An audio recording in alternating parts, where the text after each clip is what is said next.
treasure to our debutante, Miss Ivy Villaruel. A round of applause, please, to our dear grandmother, Miss Eni Valderrama. Grandma! Good evening! Purihin ang Panginoon. Alam niyo po ba, wala akong balak magpunta kanina dito dahil galing ako sa cell group ng Tagalog. Tapos pagdating ko, kumain na ako ng pansit ni Ivy, pero sabi ko nga, talagang purihin ang Panginoon dahil niloob ng Lord na makarating ako dito sa 18th birthday ni Ivy.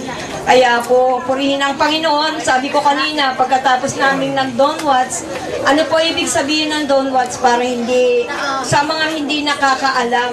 Ito po ay isang panalangin sa madaling araw na kung saan ay pamilya sa Valenzuela na talagang ang Lord ay patuloy na kumilos sa ating mga pamilya. Dahil po kapag meron tayo yung takot sa Diyos, magmumula po sa ating puso, nandun ang pagsunod natin sa Panginoon.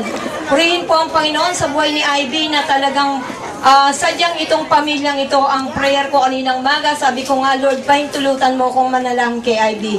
Kaya po nanalangin ako kanina, isupply ng Lord yung kanyang pangangailangan at patuloy na magkaroon ng kaayusan yung lahat ng bagay.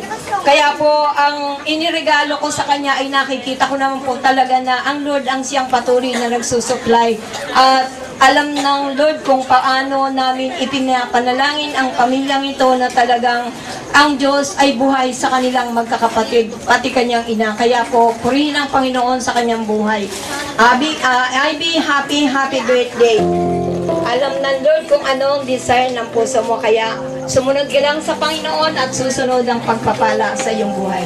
God bless you. Wala, para sa alaman nating lahat, ang grandma, tinatawag na grandma o lola ng mga KKB. So siya lagi yung nagpapaalala sa amin. Siya yung laging nagbibigay sa amin ng pagkain kapag datan kami sa church na gugutom. O ito, kumain ka. So ganun, kung mag-alaga si grandma sa buhay ng bawat isa sa amin sa mga KKB ministry. Next one, para magbigay rin ng handog ng kanyang regalo para sa ating debutant, may we call on ang dating chairman ng Kristiyanong Kabataan para sa Bayan. Purihin ang Diyos sa buhay ni Kuya Ruel Domingo. Hindi kasi ako bili ng regalo. Sabi ko, 18 treasure kasama ako. Sabi ko, kain ko muna yung kayamanan ko sa lupa. Pero hindi sa lupa yung kayamanan ko, sa langit.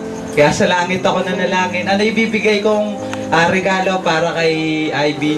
Napakasimple lang nito. Sa kanya ko na lang ibibigay. Tanong nyo na lang kung ano yung binigay ko sa kanya. Secret muna. Pero before ko ibigay ito, gusto ko lang sabihin, tunay nga na napakapalad ni Ivy. Dahil marami akong natinan na KKB na nagba-birthday sa ministry nito, na walang pera, wala lahat ng bagay. Pero alam nyo, kapag nasa ministry ka at naglilingkod ka sa Diyos, tunay nga na sinusupply niya at hindi siya papayag na hindi mo maranasan ang maging isang ganap na dalaga, isang ganap na binata. Alam nyo kami, napagdaan namin, may mga KKB na 21 years old. Sineselebrate namin ang dibo nila, na ang andalang ay Lucky Me, na ang andalang ay tinapay at kandila. Pero sa buhay natin, kapag dinesire mo sa puso mo na ang gusto mong mangyari sa birthday na to, ipagkakaloob niya. Diba? Napaka-special na regalo yun. Pero mo, wala naman tayong kayamanan. Tulad ng mayayaman na pagka may 18 roses, talagang dibu bongga.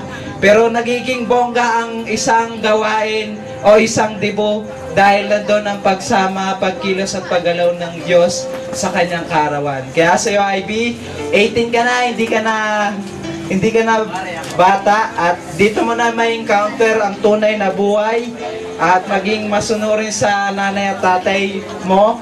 Hayaan mo na patuloy na ano man ang gagawin natin, sa trabaho man yan, sa pag-aaral at sa lahat ng bagay, lagi nating unahin ang ating Panginoong Jesus. To God be the glory. Amen. Thank you, Kuya Ruel. Okay, para sa kaalaman ng lahat, si Kuya Ruel, dating chairman ng Kristiyanong Kabataan para sa Bayan, tinuturing siya na tatay ng KKB. At tinatawagan ko ngayon si Kuya Joseph Simbol. Tatay, huwag masyadong mahaba, maiksi lang po.